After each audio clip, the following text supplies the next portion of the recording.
아가 생길 기다.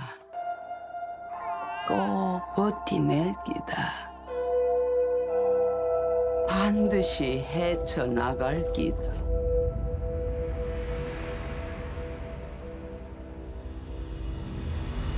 누가 선자 씨에게 평생 살아온 고향을 떠나서 새로 시작하지 않는다면 그럴 수 있겠어요?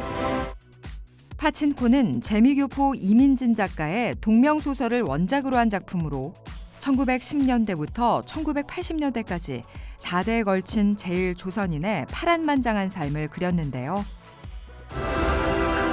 지가 밤낮으로 일해가 손톱이 다 부러지고 내 아는 부족한 거 하나 없이 키울 겁니다. 이는 한국 현대사를 통해 국가가 겪은 아픔은 물론 이민자로서 겪는 슬픔과 고통까지 그려내 세계인의 공감을 불러일으켰습니다. 절대 뒤돌아보지 마. 앞만 봐. 무엇보다 파친코의 수상은 K 컨텐츠에 대한 관심이 반짝 사라지는 인기가 아닌 글로벌 시장에서 빼놓을 수 없는 중심임을 다시 한번 입증했다는 점인데요. 또한 나란히 후보에 오른 한국 드라마죠. 이상한 변호사 우영우도 함께 경쟁했다는 점에서 의미 있는 평가를 받고 있습니다. 한편 파친코는 1월부터 캐나다에서 시즌2 촬영을 시작한다고 하는데요. 시즌1의 주인공이었던 윤여정, 이민호, 김민아 씨가 그대로 참여한다고 합니다. 해를 거듭할수록 한국 문화의 위상을 높여주고 있는 K 컨텐츠. 앞으로도 세계 속에서 자랑스러운 성과를 이어갈 수 있길 기대하겠습니다. 바쁘게 지내고 있습니다. 뭐 이런 거 저런 거 촬영도 하고 있고요. 재벌집 막내 아들의 고명딸 김신록 씨가 이번에는 유괴범의 전처로 돌아온다고 합니다. 최근 공식 발표를 통해 차기작으로 유괴의 날을 확정. 기분 좋고 막 설레고 그런 마음이 사실 가장 크고요. 숙제를 그냥 빨리 한 것 같다 이런 생각이 들어요. 유괴의 날은 어설픈 유괴범과 11살 천재 소녀의 특별한 공조를 담은 블랙 코미디라고 하는데요. 초짜 유괴범으로 윤계상 씨가, 김신록 씨는 그의 전처로 속을 알 수 없는 남다른 캐릭터를 맡았다고 합니다. 저는 자랑했어요. 이렇게 자주 만나뵙게 돼서 반갑습니다. 할아버지 이성민 씨는 올해 형사록 시즌2 공개를 앞두고 있다는데요. 이에 앞서 요즘 가장 핫한 예능이죠. 유키즈 온 더 블럭을 통해 재벌집 막내 아들 뒷이야기를 푼다고 하네요. 소감이 아주 많이 남다르고요.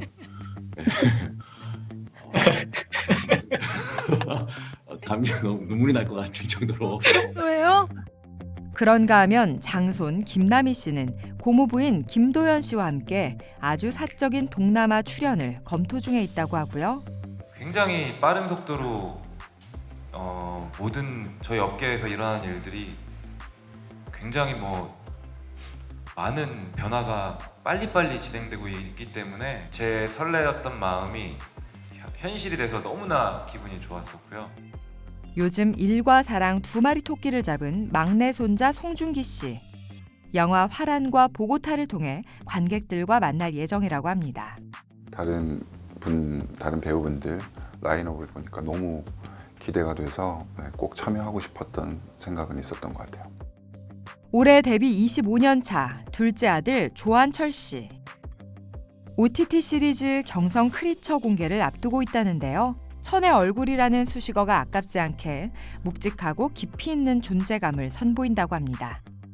드라마 종영후에도 대박 기운을 이어받아 여전히 승승장구하고 있는 재벌집 막내 아들 식구들. 앞으로도 뜨거운 활약 기대하겠습니다. 피겨 퀸 김연아 씨가 특별한 수업을 열었습니다. 지난 14일 강원도의 한 하키센터에서 열린 피겨스케이팅 아카데미에서 40여 명의 학생들에게 직접 피겨스케이팅을 가르친 김연아 씨. 스핀, 엣지 동작 등 자신만의 기술 비법까지 자세히 알려주는 모습이었는데요. 자신의 어릴 적 모습이 생각나는지 수업 내내 흐뭇한 얼굴로 지도하는 모습이었습니다. 지난해 10월 포레스텔라의 고우림 씨와 결혼한 그녀는 결혼 이후 각종 시상식에 참가하는 등 활발한 활동을 하고 있는데요. 또 결혼 후 안정감이 생긴 듯 행복하면서도 평범한 결혼 생활을 즐기고 있다는 김연아 씨.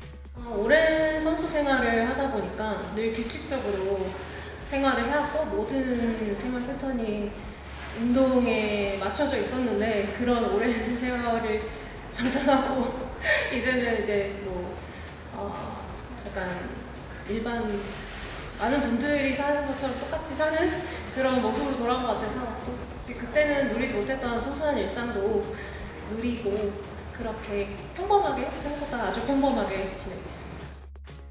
이제는 피겨 선수가 아닌 지도자로서 대한민국을 또다시 빛내줬으면 좋겠습니다. 2023년 스타 작가들과 톱 여배우들이 돌아옵니다. 먼저 스타 작가입니다. 드라마 시그널, 킹덤 시리즈를 집필한 김은희 작가는 오컬트 미스터리 스릴러 드라마 악귀로 돌아옵니다. 극중 의문의 죽음에 휘말려 점점 변해가는 여주인공은 배우 김태리 씨로 낙점됐는데요.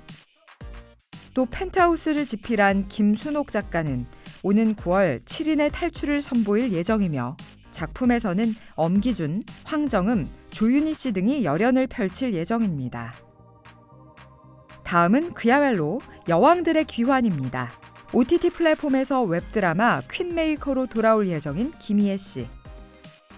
극중 인권 변호사인 문소리 씨를 서울시장으로 만들기 위해 선거판에 뛰어든다고 하는데요. 역시 웹드라마 마스크걸을 통해 오랜만에 코믹 연기에 도전한 고현정 씨.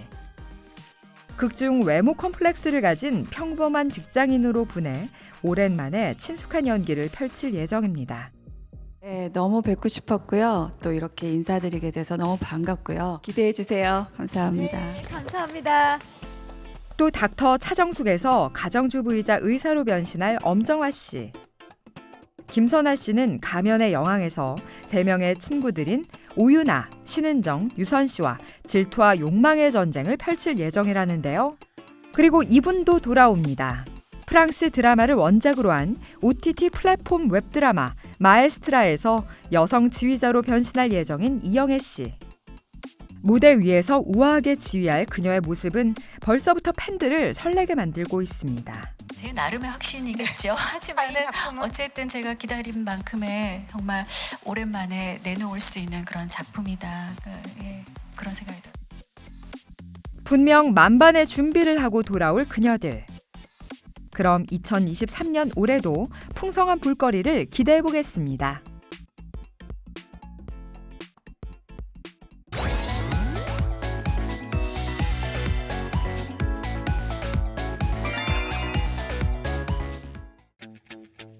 연예인이 천직인 것 같지만 알고 보면 N번째 직업. 지금은 상상할 수 없는 전혀 다른 길을 걸었던 스타들이 있다고 합니다. 감사합니다. 열심히 했습니다. 그만큼 많이 봐주셔서 너무 감사합니다. 여러분 사랑합니다.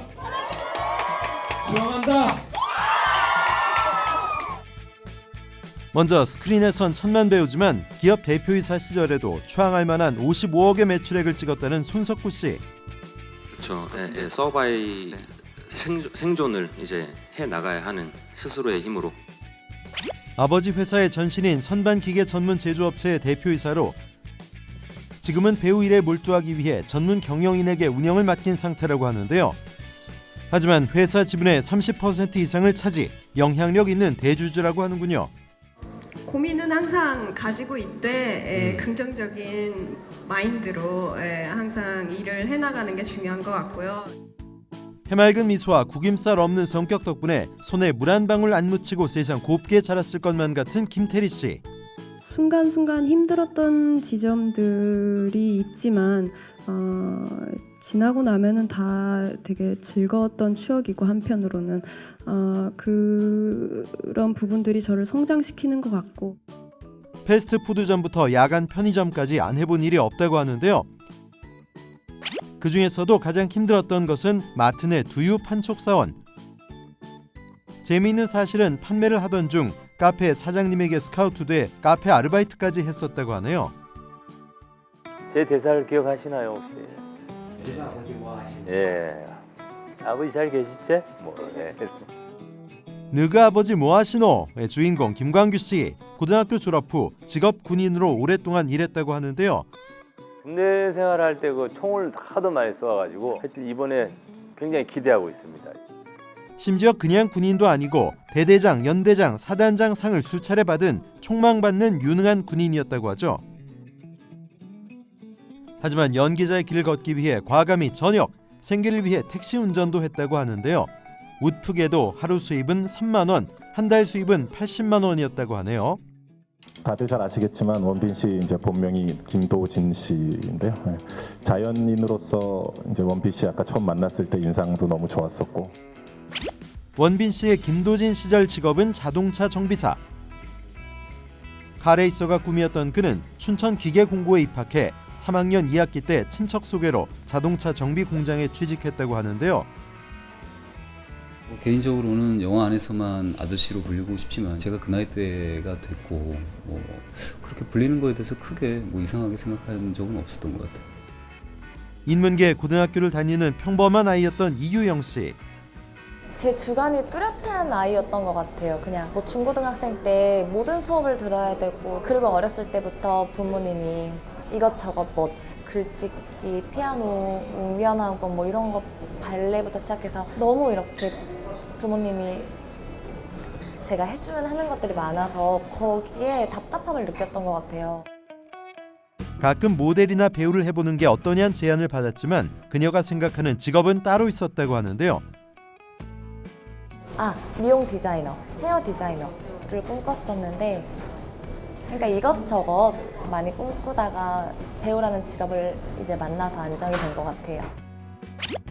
자격증까지 취득하며 미용 스태프 활동을 했지만 오히려 일을 하면서 연기에 대한 매력을 키운 상황. 결국 뒤늦게 한예종에 입학해 연기자의 길을 걷게 됐습니다. 사실은 그 사범대 진학을 위해서 맞아요. 기사 봤어요. 네. 그래서 입시보다는 실기보다는 주로 독서실에서 많은 시간 보냈습니다. 사범대 입학을 목표로 재수까지 결심했지만 돌연 연극영화과에 진학한 류준열 씨. 우리나라의 어떤 많은 수험생, 재수생들의 마음을 대변할 수 있는 어떤 그런 상황이었는데 그냥 공부 많이 했던 것 같아요. 알고 보니 드라마 응답하라 1988로 뜨기 전까지 전공을 살려 연극과 뮤지컬 과목 방과후 교사로 활동했다고 하죠. 사실 타고나지 않았고요. 이게 불편한 몸매였거든요. 서구적이고 탄탄하면서도 볼륨감 넘치는 몸매로 유명한 정영주 씨. 제가 어렸을 때는 이렇게 보편타당한 그 체형이 아니었어서 옷을 사러 가기도 힘들었고, 기성복을 사 입는 건 사실 좀 많이 힘든 일이었었어요. 그러니까 나름 고충의 시간이 좀 길었어요. 배우를 할 때까지도. 그런 그녀가 날씬하고 여리했던 시간들이 있었으니 바로 에어로빅 강사 시절. 20대 초반 운동을 하려고 동네 에어로빅 학원을 갔다가 원장님 권유로 4개월 만에 강사 자격증까지 취득했다고 하죠. 에어로빅 강사로 활동하며 무려 16kg을 감량, 인생에서 가장 날씬한 시절을 보냈다고 합니다. 이게 흔치 않아도 귀한 상이잖아요. 그래서 아무나 갈 수 없다. 이건 정식 희극인만 갈 수 있는 상이니까. 2022 문화체육관광부 장관 표창을 받을 만큼 알아주는 희극인이었지만 한때는 외국계 제약회사에서 잘 나가는 브레인이었던 홍현희 씨. 뜻깊은 또 상을 받게 돼서 너무 영광이고요. 앞으로 더 열심히 해서 보탬이 되라는 의미로 이렇게 큰 상 주신 것 같습니다. 뼛속까지 희극인이지만 알고 보면 그녀의 전공은 식품 유통.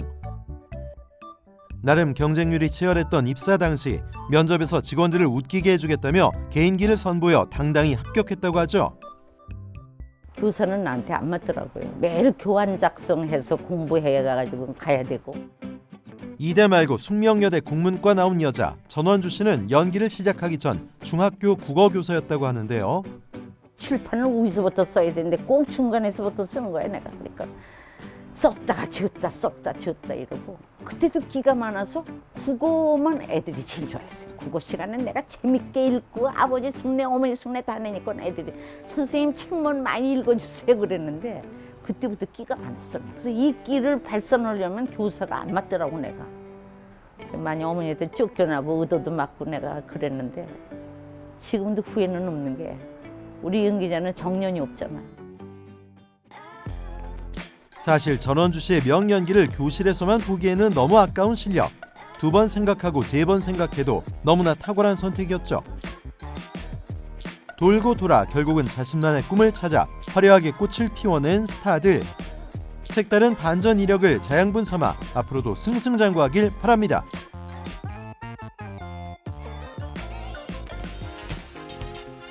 스타들의 과거 모습, 과거 이력들까지 만나봤는데요. 인생의 단 한순간도 허투루 보내지 않았던 그들의 노력과 열정에 박수를 보내며 앞으로도 더 멋진 모습 기대해 보겠습니다. 독특한 연예 뉴스 다음 시간에도 연예가 한 뉴스와 스타들의 진솔한 이야기로 찾아올게요. 고맙습니다.